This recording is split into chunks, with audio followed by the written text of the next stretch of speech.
Hi, everyone, and welcome back to AI Chronicles. Today, I'm excited to chat with Nora. Nora is somebody I met, of course, through LinkedIn, and she's curious and passionate about finding ways to apply AI in not just practical but also meaningful ways. And in this episode, we'll talk about her journey, her thoughts on the evolution of AI, and some interesting use cases she's seen, especially in sales. And we'll also dig into her advice for founders and sales professionals and hear about what's next on her AI learning list. So let's jump right in. Hey, Nora, how are you doing? I'm doing great, and I first and foremost want to thank you for having me on today. I've been very excited to learn more about what you guys are doing and how you guys are allowing people with maybe a non-tech background to explore AI tools and integrate them into their own use cases.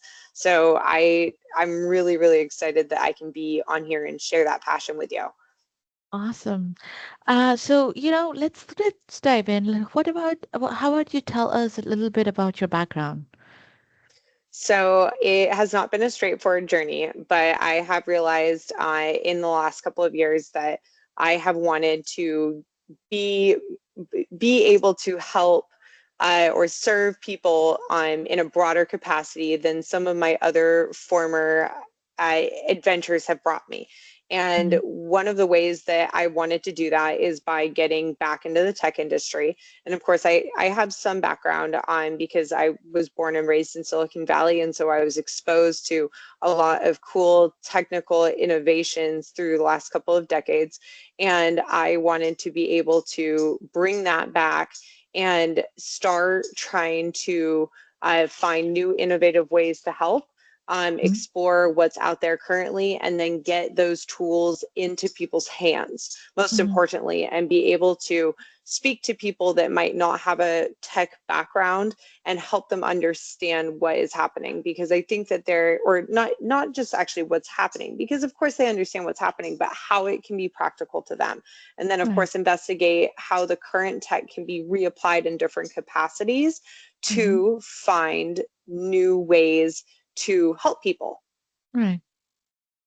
That's fair. Quite a diverse background, I will say. So that's pretty cool. And I know that, in the past few weeks we have talked about AI Mhm. and a little bit here and there about in the same topic. So I'm curious what you think about the evolution of artificial intelligence. So I have been actually calling it the AI revolution. I think I've heard Mhm. that term tossed around a couple times. I'm very excited. And the reason being is that I see in so many different fields, if we are able to either help the people that are making decisions or Mhm. give the data sets appropriate to AI AI tools to pick from, that better decisions can be made. And Mhm. I see that potential across lots of different industries. So I'm obviously I have been working with a company that is focused in e-commerce and helping Mhm. e-commerce companies uh, uh, create better ways for their customers to find the appropriate products. But I Mhm. also see AI being helpful very specifically in the health industry, and in capacities where decision making has a lot of risk Mhm. and where the margin of error needs to be very, very small. And I think that that's the case because AI can use those data sets and make a decision without on the emotional aspect of the emotional aspect that a human might have. Mhm. I bet. And do you think it is you touched base on, the different, especially healthcare and the human side. So do you Hmm. think this evolution of AI is it for better or worse for Yes, humanity? yeah. So I think that with the right uh, with with the right boundaries on AI and Right. with the right Mm-hmm. usage, that I think it's going to be for. And one of the very tangible ways that I think that I can even think about right now, that everyone I'm sure is would have some experience with, is with AI driven cars. Mm-hmm. We're using AI to help autonomous vehicles make decisions about what they're doing. And one of the aspects in particular I'm thinking is about the vehicle's awareness to not hit bicycles. Right. And that's something that everyone who's been in the Bay Area or who's been anywhere in the US has probably had experience with in some capacity. Either they've seen a near accident happen, or they've been a bicyclist that's had to be aware, and or they've been a car that's almost hit a bicyclist. And I think Mm-hmm. that that's a very specific, very tangible way of saying, like, yes, I think that if we have AI helping to make sure that drivers don't hit bicyclists, that's Mm-hmm. a very clear way of being like, hey, this technology is better. And then, of course, with maybe some less tangible ways, or ways that might not affect everybody, or maybe that they don't quite care as much. But identifying what packages you want, like, and this is, of course, touches on my experience right now being in e-commerce, making sure that you buy the right things online. And think that that's very directly related to the betterment of humanity, because anyone, or not anyone, but it's a common criticism of the e-commerce industry that we have additional packaging. So we have a lot of packaging and material that goes into shipping packages off. People are buying things, and they have like a big box with a bunch of bubble wrap. And of course, if they return it, they're going to put it in another box, and it's going to be put into another vehicle, and more carbon emissions are going to be created to get it back to its origination state. Mm-hmm. I do apologize about, I'm not Oh, sure if you're you can fine. hear in the background. You're fine. You're Um, fine.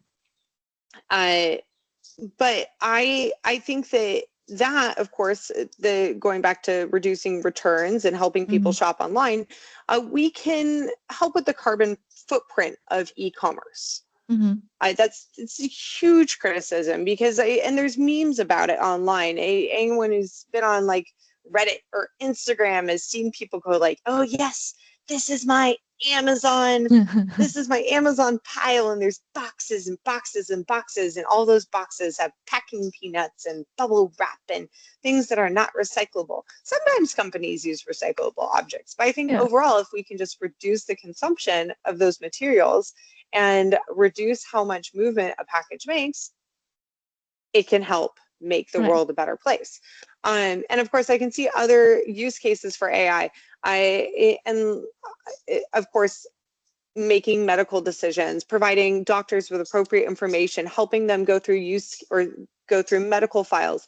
I have talked to so many different people recently at networking events surrounding the projects that they are working on with AI. And one guy I spoke to, notably, is working on AI for lawyers to help sort through Mm. different appropriate cases to build his case when he's helping his client. And of course, that can help reduce overall cost. If a Mm-hmm. lawyer who is billing $275 an hour doesn't have to spend 30 minutes finding one specific case, but can instead spend a couple minutes finding 20 Multiple. relevant cases, Mm-hmm. I bet. that's massive. That makes it Yes. more efficient. They can help more people. Yeah. Now, on the flip side, I think that AI can, in the wrong hands, potentially be used carelessly, or maybe Mm-hmm. mismanaged. And I say that because, of course, undoubtedly, everyone is familiar with the United Healthcare Oh, oh my CEO's God. assassination this week. But very specifically, how I how that's relevant is that, of course, United Healthcare is infamously known for using AI to categorize, or to assess risk um, with providing patients with particular um, acceptance or rejections of claims. And of course, an AI is going to be like, well, gosh, like, we really don't think that this patient is going to make it through it, based off of very specific, contributions to their medical file. And I think that in that case, I think that that's a little bit of a misuse of AI. Yeah. I think that maybe a better way of handling that may be using AI to assess uh, assess risk, but it can't it can't make a decision based off of whether or not the person is going to die. Yeah. So some of that is going to have to be handled in a way that um, allows for customers and allows for other people to benefit and not use it as a way to just reduce company risk. Yeah, I think Um, it goes back to having that governance and risk mitigation and just mhm, some superior level involvement. I guess that's what the governance thing is, what I'm trying to say. Every time we right. have that, we have the set of rules, I think that usually helps Mhm. with the mismanagement that you were talking about.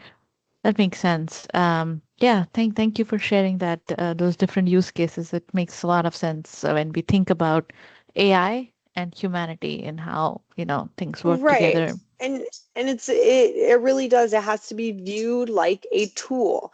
Yeah. And if you have a workshop, you're not going Hmm. to be using a Yep. saw to Yeah. hammer in a nail.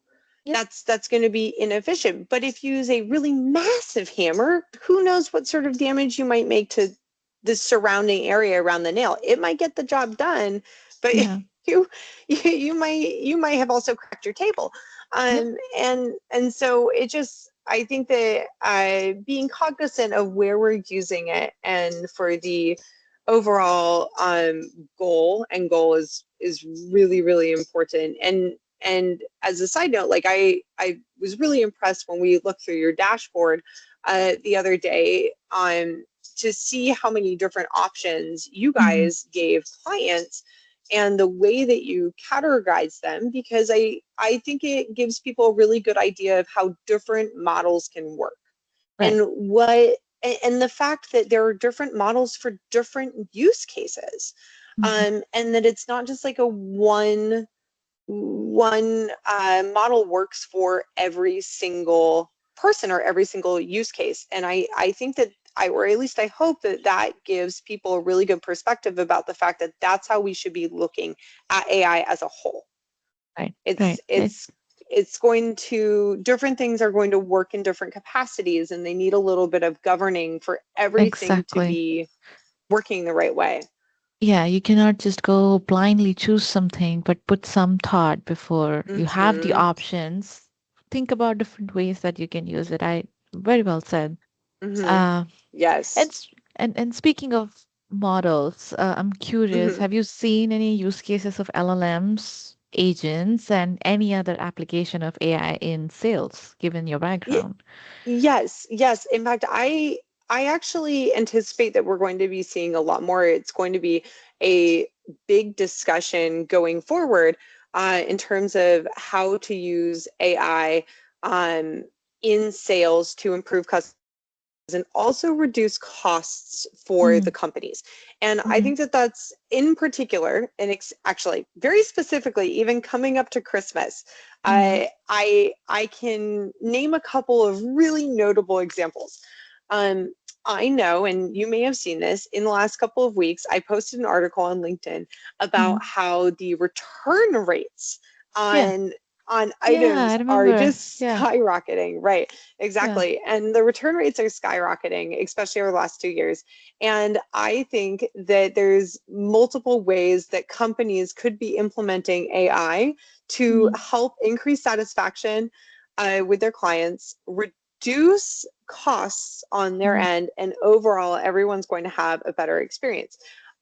There's of course, a multitude of ways. The company I'm working for, Triorama, is approaching the aspects of being able to help companies share with clients exactly what they're buying. And what I mean by that is that we're able to provide companies the ability to create 3D models out of their 2D images mm, so that clients that are shopping on their websites can better understand the shape, the size, the way that the object fits into their life.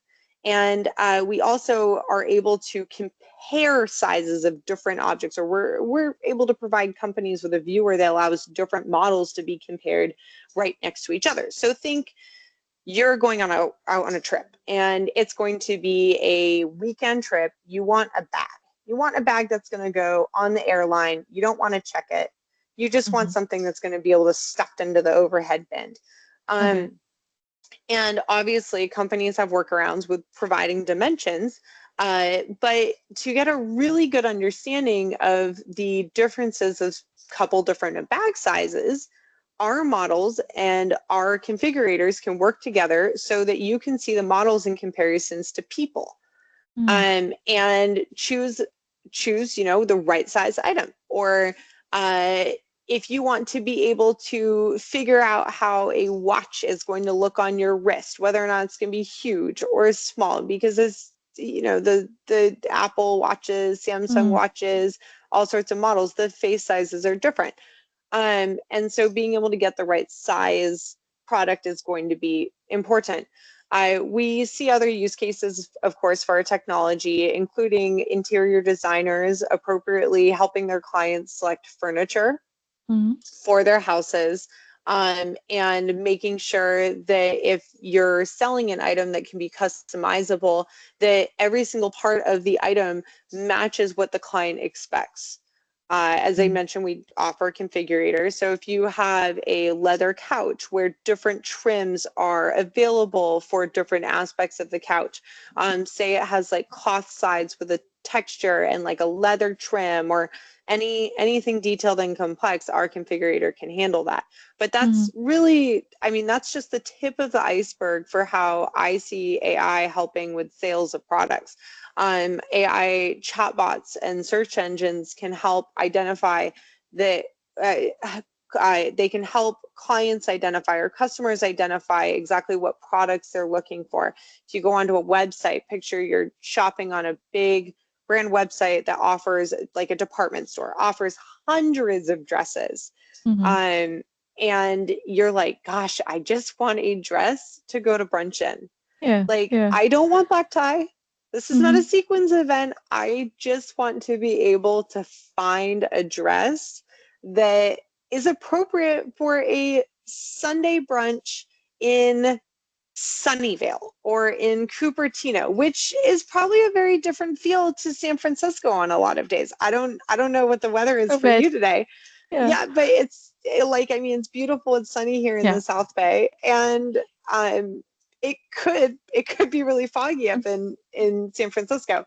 And so I think that being able to use AI chatbots like that and AI search engines are very, very valuable. It allows customers to navigate huge catalogs really easily and Mm-hmm. make it like less of an exasperating experience, instead of like Yeah. scrolling down the page to see that you've got Yes. 30 more pages, each filled with 18 items. Yeah. It's just so frustrating. And then of course it allows for higher conversion rates. Yeah. And that's what we want at the end of the day for our Mm-hmm. clients. We want our clients to be able to use our AI tools and Mm-hmm. grow their businesses really effectively, and have happy customers. Um, so yeah, it's like I really do. I see AI being so helpful in different ways. And as I touched on earlier, really what that boils down to is if the customer is happy at the end of the day, we're going to That's have, what matters. right, right, that's what Yep. matters. And Exactly. we're going to see reduced returns, Mm-hmm. and higher profit margins Yep. and I bet. more return customers. And so I'm excited to be able to tackle that. And it's not just because I like shopping online. Mm-hmm. So No, no, I totally see your point. And actually mhm, that's a good segue to what I wanted to ask you next is mhm. what's the one thing that you advise the founders, sales folks to know or keep in mind when they're dealing with the customers or clients? So in terms of I like what's the one thing that I would advise other people Hmm. in sales Yeah, or sales or very just specific founders in general. listening. I think listening's really important. Listening to what your customer wants, identifying an appropriate customer need and actually listening, not saying, I think I know what you want, Hmm. but actually going, what is it that you want? Like, what's your number one pain point? What can I help fix? And I think that that's a really, really big aspect of sales. So I think when we're looking at department stores, and they're, of course, when they have multitudes of products, they're the way that they ask those questions are a little bit different. But when, like, for instance, for us and for me, when I talk to prospective and current clients, I want to know what challenges that they're having. And I sit there and go, okay, like, can we help you? I don't want to shove a triangle into a circle. If it's a problem that we really can't help with, I don't want to be like, no, I swear to goodness that that this software is going to help you with the fact that you're having I don't know, a problem with your sewing machines in a different company. No, Mm. I want to be able to help them with connecting to their clients. Right. So I always think that listening is important. Listening and making sure that your product really fits their needs. That's fair. And knowing that, be okay to say no if it doesn't, and rather than Right, just wasting right. everyone's time and energy. Yep. That's Yeah, fair and advice. and being open to learning too. I've had a couple of really nice experiences where someone has said, hey, I don't think that this is going to work for us, and here's and I'll ask, I'll be like, would you be open to telling me why? I'm genuinely curious. I'm not going to try to counter your points, Yeah. but I want to know why this won't Why? work so that I can figure out maybe what you do need. Hmm. And if we're able to solve that at a different point, I can come Hmm. back and I'd be happy to help you. Or maybe we're missing a mark, Yeah. Yeah. and being open to learning and listening is just that's the process. Yeah. Listening is very powerful and magical, I bet. Yes. So So, I can tell you that, if I'm pretty sure that the listeners are going to see that your excitement and passion is going to reach them, because the way you talk about AI and all the things that you have observed, it's very clear from the way you express it. So I want to ask you, like, last question for this conversation is, what's next in your list that you want to learn in the space of AI? right. So I am really excited about the prospect of helping e-commerce companies predict Mm-hmm. trends in e-commerce better. And I think that right now there are different tools that are available, but I do think that we can use AI to be even more accurate with our predictions and help e-commerce companies jump on trends faster. Mm-hmm. I also think that, of course, AI has I'm like so many exciting use cases that I am really excited about its use in healthcare with helping doctors diagnose patients faster, more efficiently, being able to provide patients with a better experience in hospitals, and Mm-hmm. very specifically, creating better communication in between doctors and patients. Mm-hmm.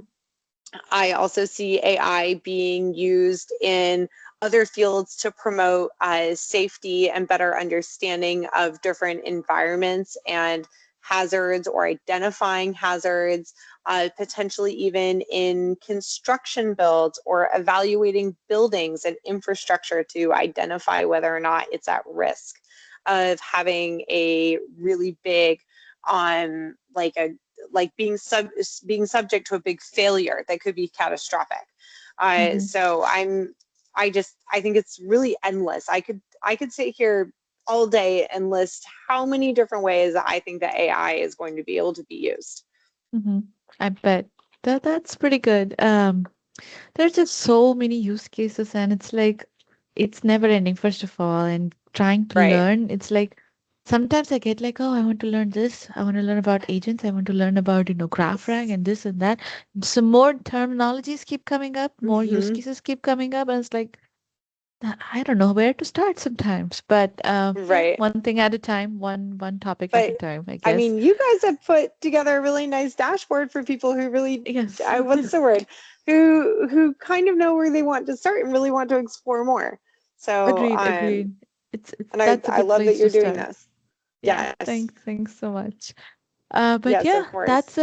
that's a wrap for today's episode. Huge thanks to you for sharing your thoughts and experiences and your Thank you for curiosity having and me. passion. Absolutely. And I'm pretty sure your curiosity and passion for AI must be inspiring to many people. And I hope, and this is for the listeners, I hope you all enjoyed our conversation and took away some valuable insights, whether it's about the evolution of AI, application in sales, or advice for navigating this space. Lastly, don't forget to subscribe to AI Chronicles for more such episodes, and feel free to share your thoughts or questions. Thank you for tuning in. Thank you, Nora. Of course. Thank you.